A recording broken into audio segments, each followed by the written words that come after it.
بلاگرهای فاسق و شیطان را بشناسید. اینها کسانی هستند که در ملأ عام دشنام و حقارت‌های فحش می‌کنند، در جایی که مادران و خواهران آنها را می‌بینند. در اینها نه شرم است و نه حیا.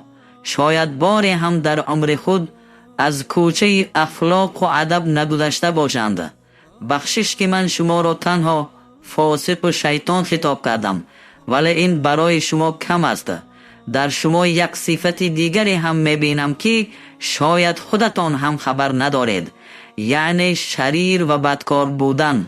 از من نرنجید. پیامبر خدا شما را چنین خطاب میکنند، نه من هر یک سخنی گفتم را اثبات میکنم. ببینید، در روایت بخاری و مسلم آمده است که پیامبر خدا صلی الله علیه و سلم میفرمایند سباب المسلم فسوق، یعنی دشنام دادن مسلمان فسق است.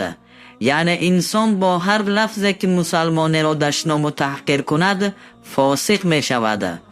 اما شما آشکارا دشنام و حقارت های فحش می کنید و پروایی ندارید.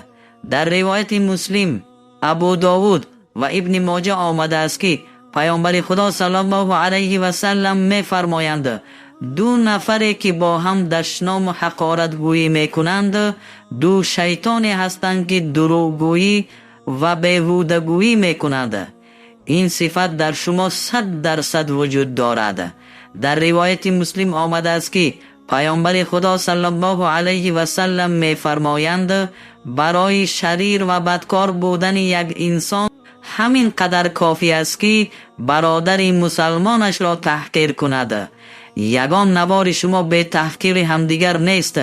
از الله بترسید. قسم به ذات الله که در روز قیامت سخت پشیمان می شوید.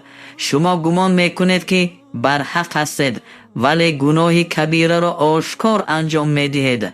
از الله بترسید.